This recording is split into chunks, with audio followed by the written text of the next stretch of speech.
오케이. 그러면 오늘의 마지막 2시간 살펴보겠습니다. 이 마지막 2시간을 투자해서 우리는 이제 선형 모형의 근본적인 원리를 넘어서서 이 근본적인 원리를 활용해서 어떻게 이제 그 복잡한 문제를 선형 모형으로 이제 해결을 해 나가는가, 그런 이제 방향성에 대해서 같이 이제 살펴보겠습니다. 그걸 위해서 그 이 두 가지 이제 사례를 이제 비교를 해드리려고 이제 제시를 했고요. 여기서 이제 보시면 알고리즘은 이제 변화가 없는데 그 데이터의 이제 분포가 이제 달라지면서 기존에 이제 잘 못했습니다. 그런데 이제 우리 그 빅브레이크 마지막에 다음과 같이 이제 구성을 했는데 이게 이제 어떻게 구성이 된 것인가, 그 점을 살펴보겠습니다. 기존에는 이제 특성 차원이 이제 하나밖에 없기 때문에 다음과 같은 방식으로 되어 있다고 볼 수 있습니다.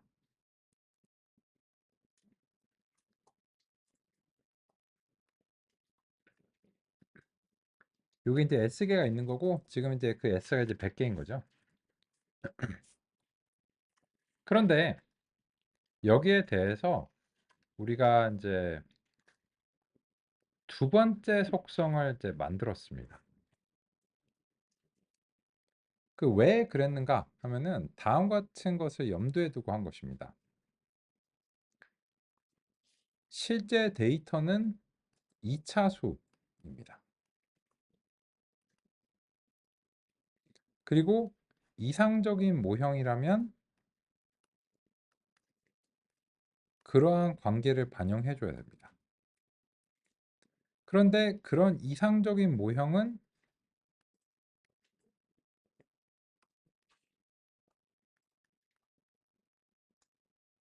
포물선의 2차 방정식의 형태가 가능해야 됩니다. 그런데 우리의 알고리즘은 리니어 리그레션인데 이 리니어 리그레션을 통해서 이런 형태의 이상적인 것을 만들 수 있느냐가 현재 관건입니다. 만약에 없다면 이 알고리즘이 이 문제를 해결을 못하고 포기해야 되는 상황입니다. 그런데 여기서 이제 이런 논의를 했습니다.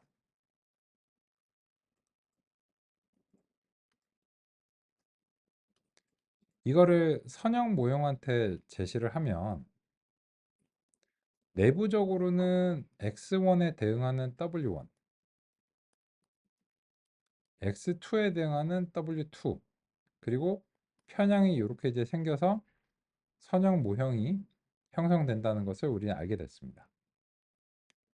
그런데 여기서 이제 소위 말해서 이제 꼼수인 겁니다. 이 x2라고 하는 것을 어떻게 만들지를 선형 모형이 강제하는 건 아닙니다. 그래서 지금은 어떻게 했냐면 x2가 필요하긴 한데 x1을 제곱해서 x2를 유도한 겁니다. 그러면 어떻게 되냐면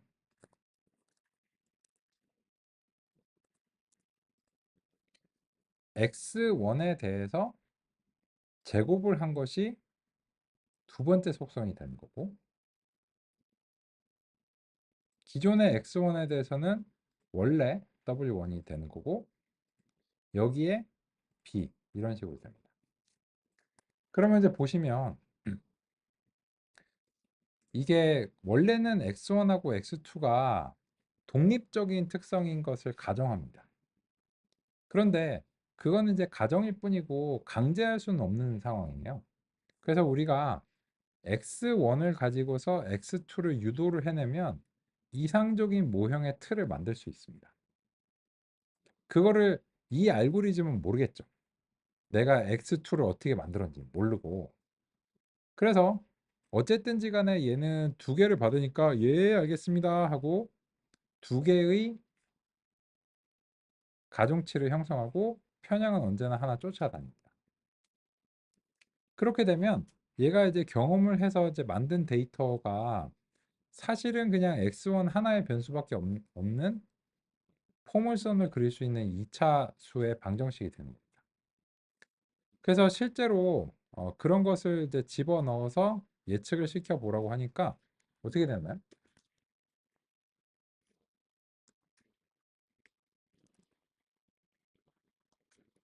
거의 만점에 가까운 그런 모형이 형성된 걸 확인할 수 있습니다. 그래서 만약에 선형 모형이 직선밖에 그릴 수 없는 모형이다 라고 하면은 이건 엄청난 한계를 갖기 때문에 거의 대부분의 데이터에서는 의미가 없겠지만, 선형 모형도 여러 개의 특성을 상대할 수 있고, 그리고 여러 개의 특성을 가지고서 어떻게 이제 조합을 해낼 것인가 우리가 이제 유도할 수 있다는 겁니다. 근데 이건 이제 이론이죠. 그래서 이제 교재와 비교하기 위해서 보스턴 데이터에 이러한 내용들을 우리가 적용해 보기 위해서 한번 노력해 보겠습니다.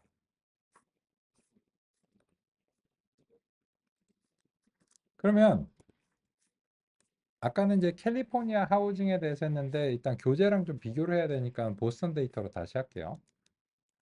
그래서 이제 우리의 모델을 리니어 리그레션으로 이제 하되,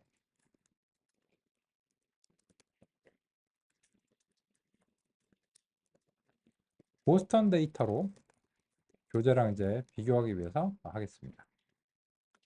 그리고 랜덤 스테이트는 이제 데이터셋이 다르니까 뭐 사실 이제 의미가 없는데, 적당한 값으로 좀 골라보겠습니다.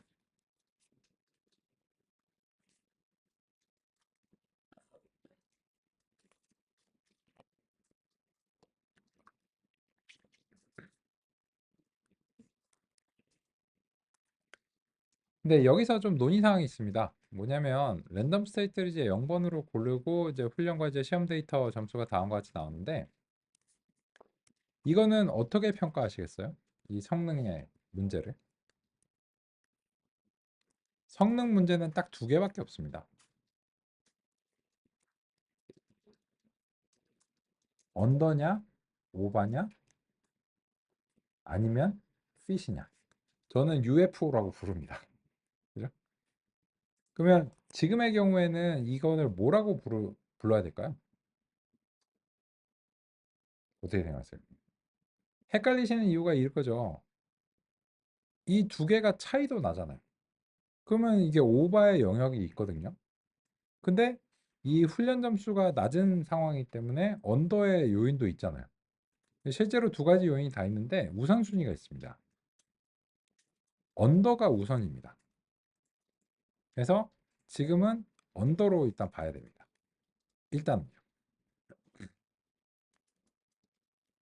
왜 그럴까요? 왜냐면 이런 거죠. 예를 들어서 이게 뭐 수험생이라고 가정합니다. 수험생인데 모의고사에 점수가 안 좋아요. 근데 그 모의고사 점수가 안 좋은 상황에서 수능 갔더니 수능에서 더 망했어. 그러면 물론 이게 그 수능에서도 이 정도 이상이 나올 수는 없겠죠. 연수문제도 이 정도 괜찮은데 갑자기 90점 맞지 않는 거예요. 그러니까 이 두 개가 차이가 나면 약간 이런 거죠. 그렇지, 약간 이런 거죠. 그래서 사실은 이 수능에 대한 기대를 올리기 위해서는 훈련 점수가 올라가요. 그리고 나서 훈련이 이제 뭐 100점에 간, 훈련이 이제 좋은 상황인데 수능에서 되게 못했어요. 그러면 혹시 뭐 떨어서 그런가? 이런 다른 요인을 찾아봐야 되잖아요. 실력은 있는데 뭐가 되지? 이런 거고, 지금은 실력이 없어요. 실력이 없으니까 뭔가 문제. 그런데 이 상황에 대해서 이 오바가 왜 발생했는지도 평가를 좀 해봐야 됩니다. 왜냐하면 이게 데이터가 부족해서 오바가 나는 건지, 아니면 데이터 분포에 의해서 오바가 나는 건지도 한번 봐야 돼요. 무슨 말일까?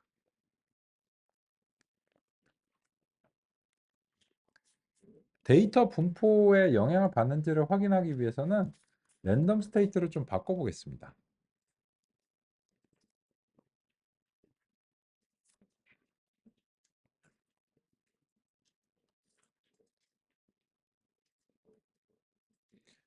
랜덤 스테이트를 0에서 1로 바꾸니까 완전히 반대의 이야기가 나옵니다. 이번에는 시험 점수가 더 좋았어요. 그죠? 왜 이러는 걸까요?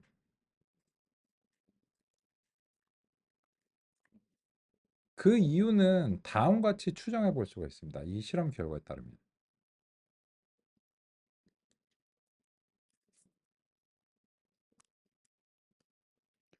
훈련 데이터 집합이랑 시험 데이터 집합이 있는데 여기에 대해서 처음에 이제 랜덤 스테이트를 0번으로 했을 때는 훈련 점수가 더 좋았잖아요.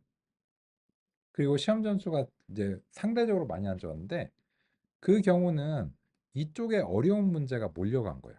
어려운 분포의 데이터가 몰려간 거고 상대적으로 여기에 쉬운 데이터가 이제 몰려오면 그런 경우에는 점수가 이런 식으로 될 가능성이 있습니다. 그러니까 이게 과적합으로 보이는 것의 원인이 여러 가지가 있습니다.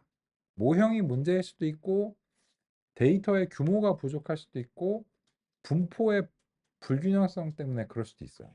근데 이거를 특정하는 실험을 하셔야 됩니다. 안 그러면 잘못된 조치를 취하게 되거든요. 그리고 이제 지금 랜덤 스테이트 1 같은 경우에는 완전히 반대가 됐잖아요. 그러면 무슨 말일까요? 이게 어려운 분포가 훈련 데이터 쪽으로 좀 몰려간 거예요. 상대적으로. 그리고 쉬운 데이터가 이쪽으로 간 거죠. 그래서 이런 식으로 된 거예요. 결과적으로 보시면.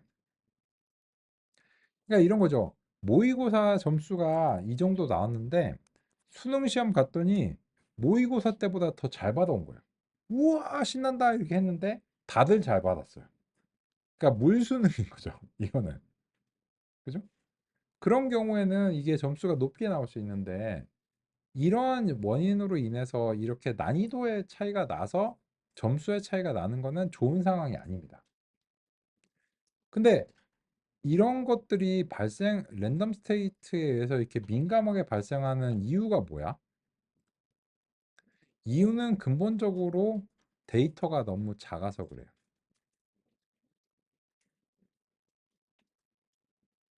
그래서 너무 작다 보니까는 얘를 어떻게 쪼개는가에 상당히 민감하게 반응하는 겁니다.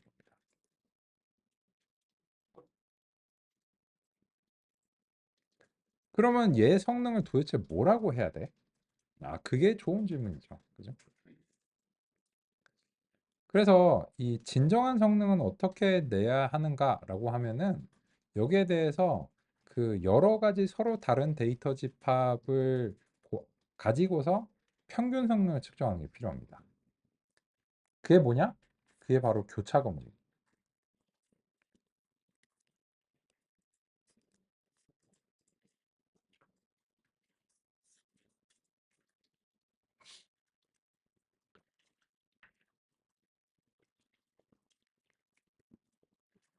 크로스 밸리데이션 스코어라고 하는 것을 이제 가져오겠습니다.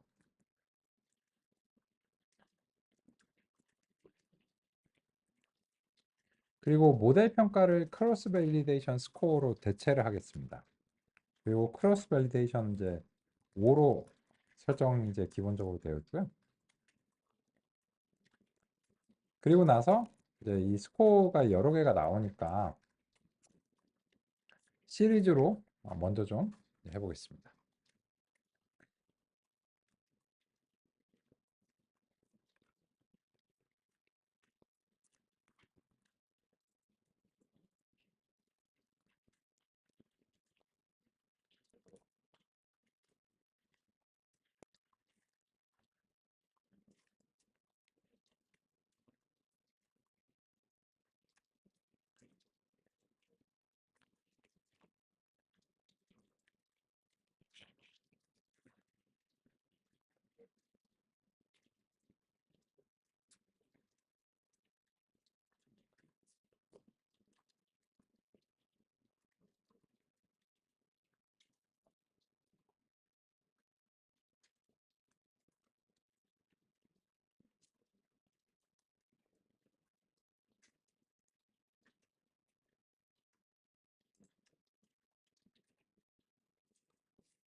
이전과 관련해서는 이제 그 교재에 해당 부분을 안내해 드리겠습니다.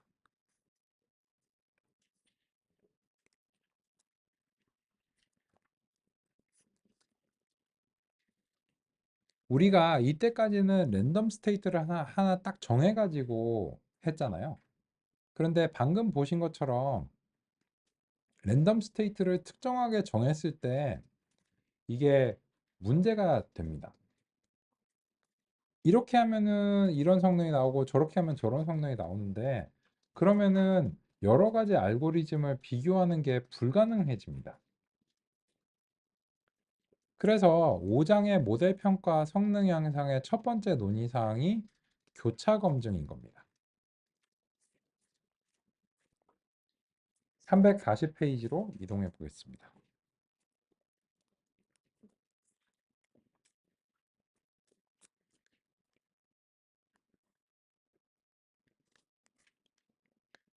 340페이지는 이제 같이 살펴보겠습니다. 교차 검증은 훈련과 시험 세트 한 번 나누는 것보다 더 안정적이고 뛰어난 통계적 평가 방법인데 왜냐라고 하면 여러 번 반복적으로 데이터를 나누는 방법을 사용한다는 겁니다. 그래서 가장 기본적인 방법이죠. 기본적인 방법은 K겹 교차 검증인데 보통 5에서 10을 사용한다고 되어 있습니다. 그게 무슨 말인가 하면 그림 5-1번을 보시면 전체를 지금 크로스 밸리데이션 5로 설정하면 전체를 가급적 균일한 5개의 조각으로 나눕니다. 그래서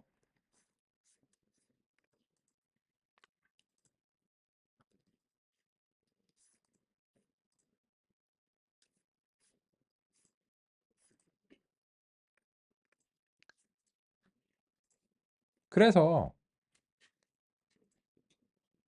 요 조각이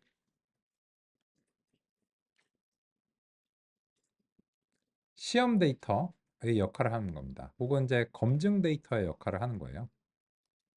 그러면 전체에서 한 조각 5개로 나누면 이게 전체 이제 5분의 1이니까 20%거든요. 그러면은 테스트 데이터의 이제 크기를 20%로 하고 나머지를 훈련에 사용하는 거예요. 야, 근데 그거는 이미 트레인 테스트 스플릿에서 하고 있는 거잖아. 맞아요. 맞는데 트레인 테스트 스플릿은 그냥 한 번만 이걸 하는 거예요. 근데 교차 검증이라고 하는 것은 그런 작업을 이 조각을 서로 겹치지 않게 나눠서 조각의 개수만큼 하는 겁니다. 즉 무슨 말이냐면 첫 번째는 이 첫 번째 조각이 검증 데이터가 되고 2번, 3번, 4번, 5번 조각으로 훈련을 합니다. 근데 다음번에는 이 두 번째 조각이 검증 데이터가 되고요. 그리고 1번, 3번, 4번, 5번이 훈련 데이터가 되는 거예요. 그러면 이렇게 하면 서로 완벽하게 겹치지 않는 5개의 테스트 조각으로 이 모형을 평가하는 것이기 때문에 그 운 좋게 테스트에 쉬운 데이터가 몰려가서 성능이 높게 나오거나 아니면은 운 나쁘게 어려운 것만 몰려가서 비현실적으로 낮게 나오는 이런 거에 대해서 통계적 안정성을 확보할 수 있게 됩니다. 이렇게 하지 않고서는 모형들을 비교 평가하는 게 사실상 불가능합니다.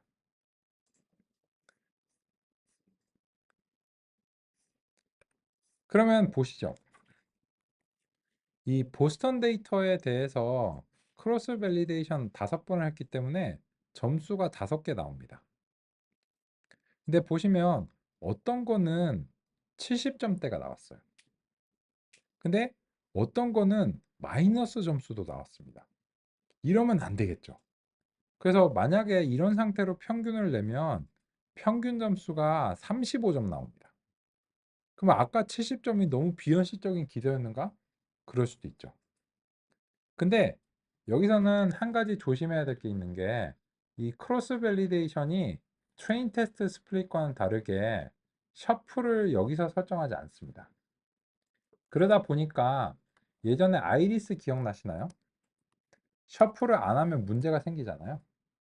근데 보스턴 데이터도 마찬가지예요. 보스턴 데이터도 이게 잘 사는 동네, 그냥 뭐 못 사는 동네 이런 것들이 골고루 섞여 있지가 않은 상황이라서 여기에 대해서는 이 크로스 밸리데이션 자체에 대해서 그 섞는 기능이 없습니다.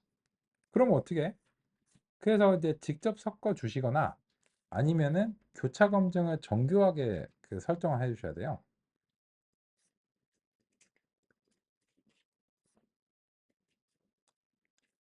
그래서 346페이지로 좀 이동해 보도록 하겠습니다. 좀 정교하게 적용을 하시려면 이게 그 K폴드라고 하는 객체를 활용하셔야 됩니다. 그게 이제 무슨 말인가? K폴드라는 객체를 직접 가져오고 일단 K폴드를 스플릿을 먼저 5로 설정을 해볼게요.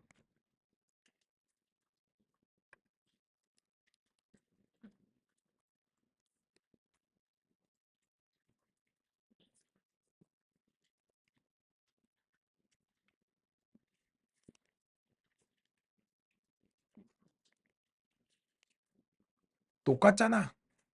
일단 똑같습니다. 즉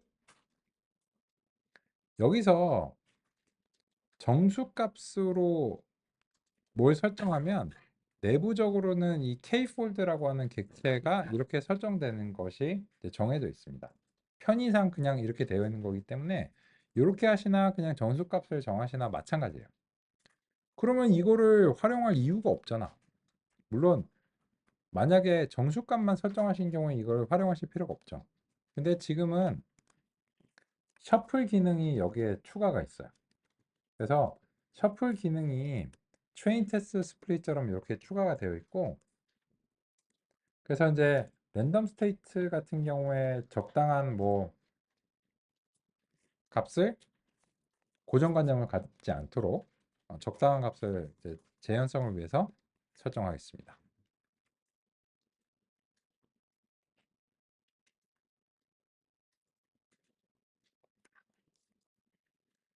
그러면 보시면 이제 셔플을 하고 나면 점수가 아까처럼 극단적이지 않다는 사실을 다시 한번 확인할 수 있어요. 그죠? 그리고 평균 시험 점수가 71점대가 나옵니다. 그러니까 이게 이런 거죠. 아까는 랜덤 스테이트를 바꿀 때마다 널뛰기를 하는 거예요. 60점대 나왔다가 70점 후반도 나왔다가 이러는데 그러면 도대체 이게 어떤 성능으로 우리가 얘를 봐야 될지 알 수가 없는 상황이에요. 그래서 이 교차 검증을 수행하고 평균 점수를 보고서 비로소 얘 성능이 이 정도구나. 이렇게 해야 예전보다 보다 안정적인 논의가 가능하다는 거예요. 그리고 그때 회귀의 데이터에 대해서는 기본적으로 셔플을 안 하기 때문에 지금식으로 이제 명시적으로 여기다가 숫자만 할당해 줄 것이 아니라 숫자만 할당하는 것이 아니고 이 K4 객체를 직접 가져와서 셔플 설정을 해주셔야 돼요. 그래서 그렇게 되면 여기에 대해서는 평균 시험 점수가 이제 이럴 것이다 라고 할 수 있어요. 야, 근데 이번에도 랜덤 스테이트를 설정했는데 그거는 이제 완벽하게 동일한 값이 일단 나오도록 한번 해본 거고요. 이거를 이제 지우고 한번 해볼게요. 기본적으로는 이제 이 크로스 밸리데이션 하는 이제 이유는 그 랜덤 스테이트를 설정을 안 하고서도 그 통계적으로 좀 안정적인 값이 나오도록 이제 하려고 하는 겁니다. 그럼 보시면 공교롭게도 완벽하게 동일한 값이 일단은 나왔네요. 그죠? 그죠? 그래서 이게 제가 랜덤 스테이트를 지웠음에도 불구하고 공교롭게도 완벽하게 동일한 값이 이제 나와서 통계적인 안정성에 대해서 이제 좀 뒷받침할 수 있는 결과가 나온 것 같습니다. 근데 그 해보시면 살짝씩 바뀌지만 아주 많이 바뀌진 않죠. 그래서 예전에 비해서는 훨씬 더 안정적인 어떤 점수다라고 하는 것을 확인할 수 있습니다.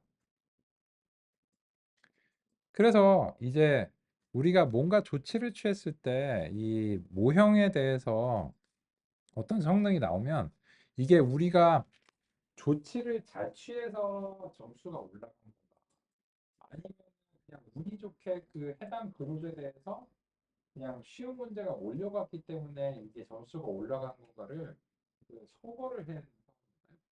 그래서 이런 식으로 하고 나서 뭔가 조치를 취했을 때 이 점수가 올라가거든요. 그러면은 그거는 아마도 그 조치로 인한 것이지 데이터의 부풀어 인한 것이 아니다라고 하는 것을 확신할 수 있게 됩니다. 적어도 이제 통계적으로. 그래서 크로스 밸리데이션을 통해서 우리가 이제 평가를 하는 것이 바람직합니다. 그러면 이제 노력해 보겠습니다. 무슨 말인가? 아까 이론에서 보니까 지금 요 시험 점수가 이렇게 낮은 거는 지금 과소적합이 이제 발생한 상황이잖아요. 근데 이제 이 훈련하고 시험 점수의 이제 격차를 살펴봐야 되기 때문에 여기에서 그 이 크로스 밸리데이션 이제 점수를 훈련 점수까지 이제 같이 나오도록 해야 될 것 같습니다.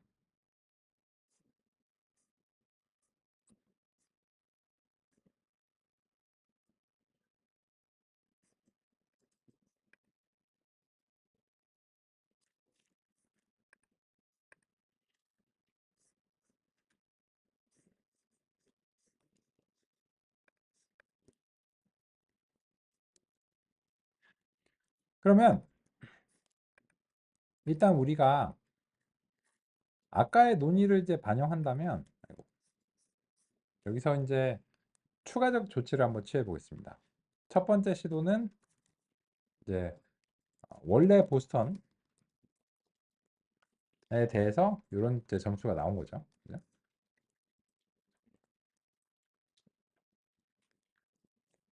그런데 이번에는 보스턴 데이터를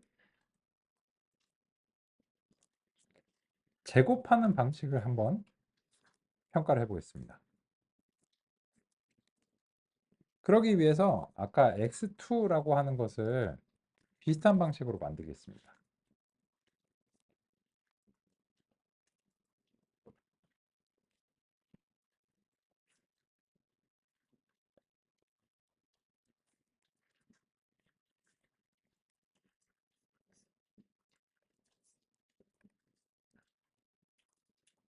그리고 크로스 밸리데이션을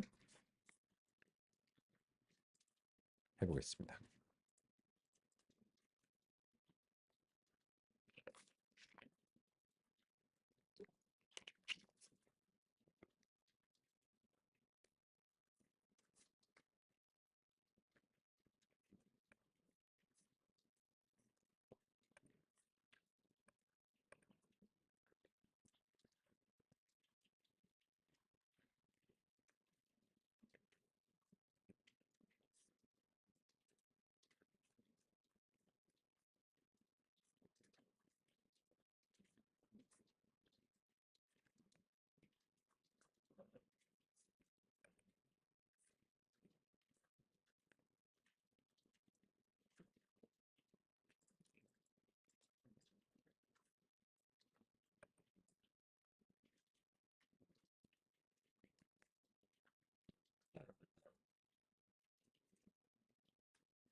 그러면 같이 한번 확인해 보겠습니다.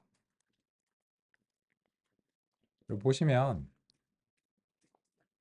우리가 아까 그 과소적합을 극복하기 위해서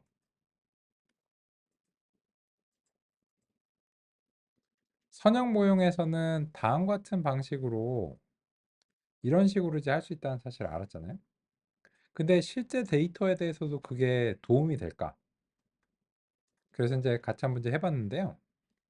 보시면 또 이제 이 성능에 대해서 왜곡을 좀 덜 발생하도록 크로스 밸리데이션 스코어를 이제 뽑아봤고요.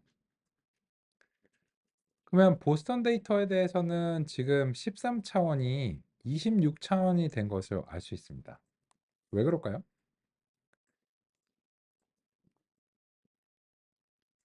보스턴 데이터가 원래 13개인데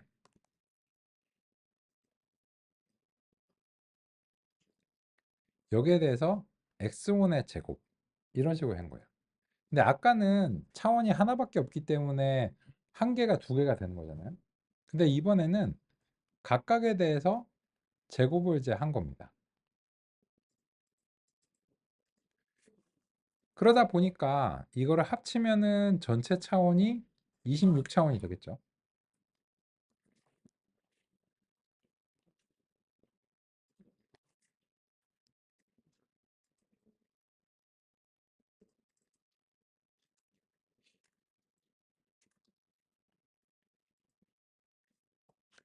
그런데 우리가 이런 꼼수를 썼다는 거를 선형 모형은 모릅니다.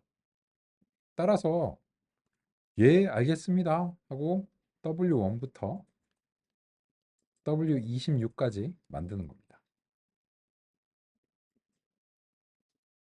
그렇게 되면 예전에 비해서 훨씬 복잡한 모형이 만들어지겠죠.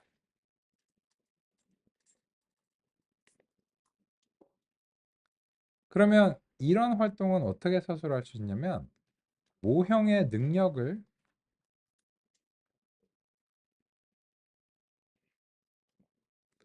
증가시키는 그런 활동이라고 할 수 있습니다.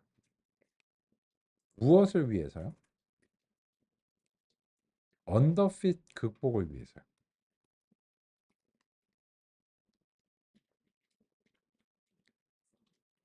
그래서 효과가 있었나요?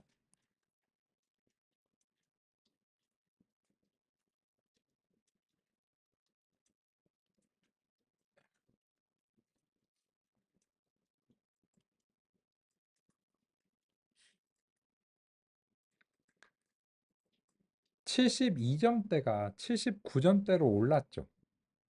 그래서 현재로서는 모형의 능력을 향상시켜서 점수를 올리는 효과가 있었다는 사실을 알 수 있습니다.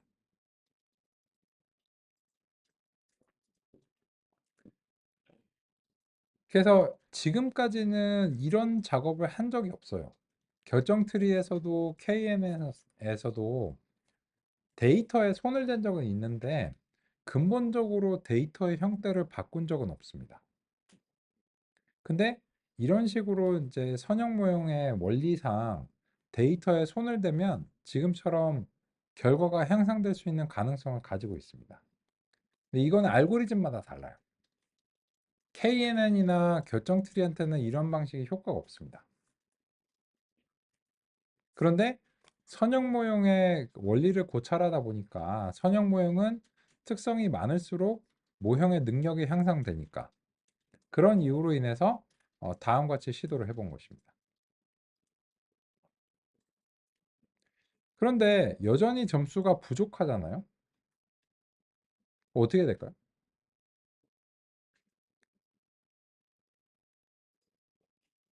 3차수로 가볼까요? 이 방식이 효과적이라면 여기서 멈출 이유도 없잖아요.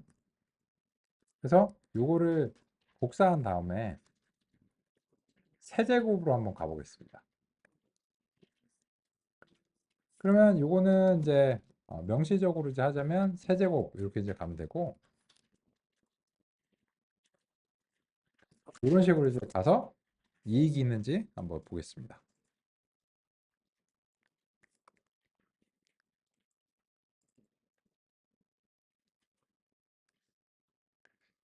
세제곱으로 가면서 26차원이 39차원으로 증가했는데요.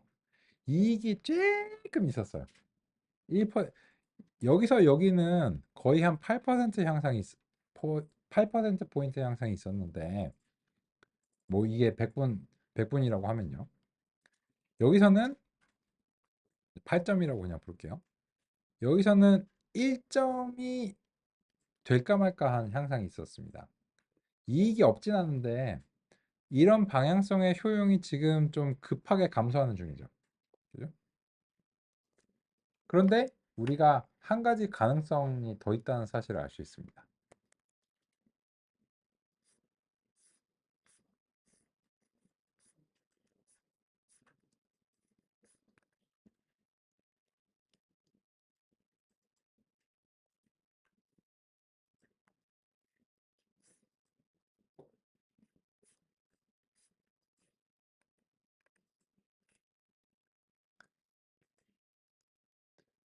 원래의 x가 다음과 같다라고 했을 때 우리는 각각의 항목에 대해서 제곱을 하는 거를 이제 제곱하거나 세제곱하는 걸 시도를 했는데 자기네들끼리 곱하는 것도 가능하겠죠.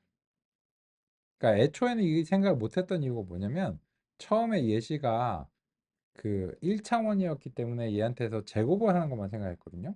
근데 상호간에 곱하는 것도 가능성의 영역이 있는 겁니다. 두 개 이상인 경우에. 그런데 이거는 구현이 좀 까다롭죠. 그래서 API가 있습니다.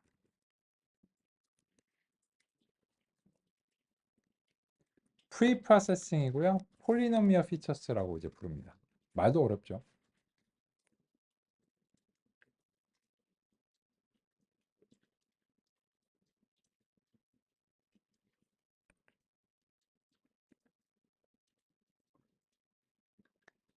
요거는 다항식 차원 확장이라고 하겠습니다. 디그리는 2로 설정하고요.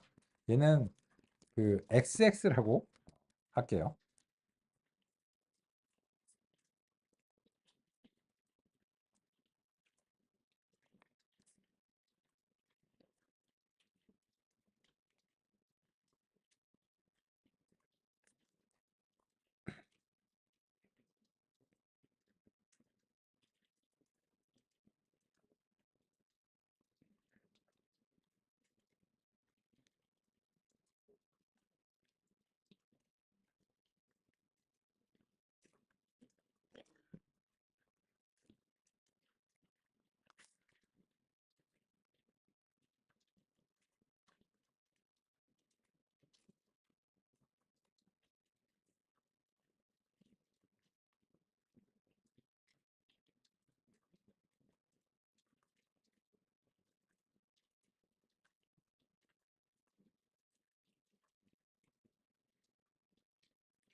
그러면 보시면 이 다항식 차원을 확장하면 13차원이 무려 105차원으로 증가합니다. 이게 왜일까요? 이게 x1부터 x13이 이제 원래 차원이죠. 근데 여기에 플러스 각각을 제곱한 것들이 일단 플러스가 되고요. 그러면 여기까지 26이잖아요. 근데 플러스 뭐가 이제 여기서 되냐면 x1하고 x2, x1하고 x3 이런 식으로 추가적으로 되는데 요거는 13 콤비네이션 이만큼이 되겠죠. 그죠?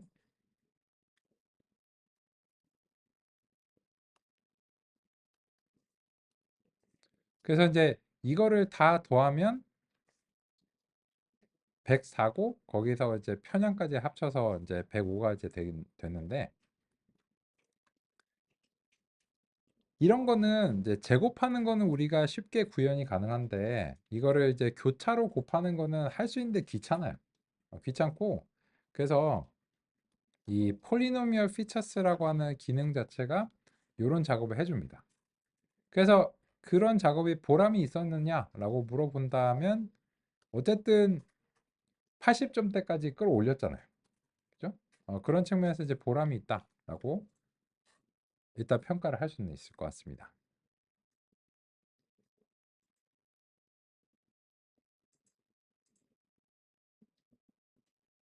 그런데 이 점수가 그 좋은 수준인가 좀 비교하는 기준이 필요한 것 같아요. 근데 우리가 위에서는 캘리포니아 하우징에 대해서만 했기 때문에 사실 이 보스턴 데이터는 다른 걸로 안 해봤잖아요. 그래서 뭐 랜덤 포레스트 같은 거랑 좀 비교를 해보면 좋지 않을까 이제 생각합니다. 그래서 이제 그 대표적으로 그 랜덤 포레스트는 이런 작업이 필요 없고 보스턴 데이터에 대해서 한번 이제 그 랜덤 포레스트를 그냥 기본적으로 한번 이제 튜닝하지 않고 한번 이제 해보겠습니다. 그런데 이번에는 이제 그 크로스 밸리데이션을 해야지 공정한 비교일 거 아니에요? 그래서 이제 포레스트로 이제 바꾸시고 그냥 일반 보스턴으로 하셔야 됩니다. 얘는 그 랜덤 포레스트는 특성 공학이나 이런 게 필요하지 않습니다. 그래서 이제 그 크로스 밸리데이션을 동일한 방식으로 수행했을 때 랜덤 포레스트가 이제 어느 정도 나오는가 이렇게 이제 보고서 서로 이제 비교를 하는 게 바람직할 것 같습니다.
그러면 보시면 이 두 개는 그 이 셔플의 무작위성이 좀 있다 보니까 이 두 개는 사실상 동일한 점수로 봐야 됩니다. 그죠?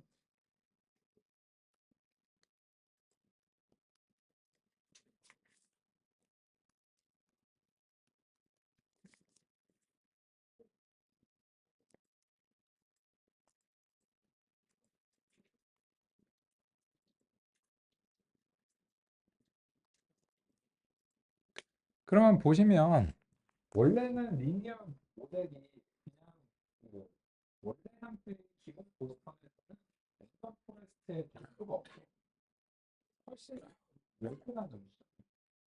그런데 이 선형 모형의 원리를 통찰한 다음에 거기에 대해서 이제 이 특성 공학이라고 부르는데 데이터를 적극적으로 이제 선형 모형의 가공을 했는데 이거는 예전에 그 단위 정교화라는 것을 비해서는 훨씬 더 좀 적극적인 가공이죠. 근데 그렇게 하니까는 랜덤 포레스트의 준항을 사실상 동일한 수준의 성능이 나온 것을 확인할 수 있습니다. 그래서 이게 알고리즘만을 가지고서 그냥 바로 비교해 본 다음에 누가 제일 잘하는가 이런 식으로 하는 거는 좀 부족할 수 있다. 그래서 일단 우리는 리니어 모델과 랜덤 포레스트를 이제 동일한 수준으로 끌어올리고, 근데 여기서 이제 한 가지 관점은 랜덤 포레스트는 진짜 선이 많이 안 가죠. 그냥 바로 뭐 이렇게 나오고, 리니어 모델은 선이 많이 가요. 신경이 이제 많이 쓰이고, 여기에 대해서 이제 일단 이런 점수를 얻기는 이제 했습니다. 그런데 리니어 모델은 아직 끝나지 않았습니다. 여기서 좀 더 있어요. 좀 잠재력이 더 있어요. 랜덤 포레스트 같은 경우에는 이거 이상 올리기는 쉽지 않아요.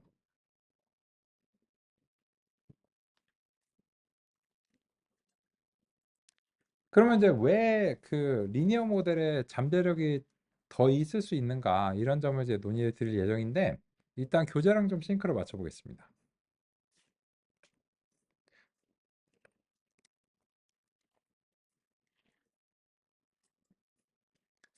77페이지로 좀 돌아가 보겠습니다.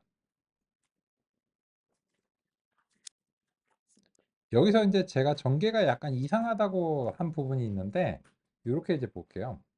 77페이지 29번 입력에서는 선형 모델이 언더핏이 난 상황을 가정했습니다.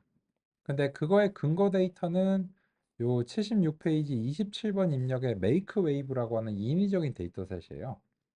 그래서 과소적 합의제에 났는데 그런데 요 다음에는 그러면 그 언더핏을 벗어나기 위해서 갑자기 뭘 들고 나오냐면 30번 입력에서 익스텐디드 보스턴을 들고 나왔습니다. 근데 요거는 이게 지금 폴리노미어 피처스로 만든 거예요. 근데 그 과정을 제시하지 않고 그냥 이거로 읽어드렸습니다. 왜 그런가 하면은 나름 뭐 이 교재를 좀 이제 디펜스를 치자면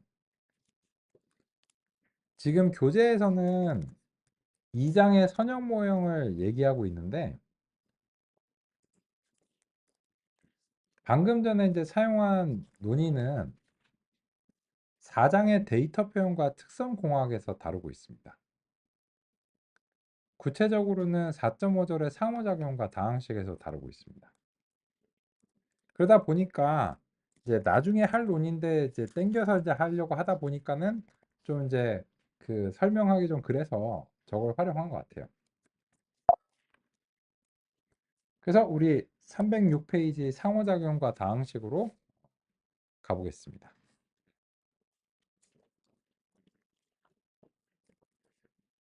여기서 4.5절의 상호작용과 다항식은 이제 통계 쪽에서 사용되는 기법을 머신러닝에 끌고 와서 이거를 이제 그 성능을 향상시킬 수 있다라고 하는 점이고 우리가 방금 사용한 것은 308페이지와 309페이지를 거쳐서 소개가 되고 있습니다.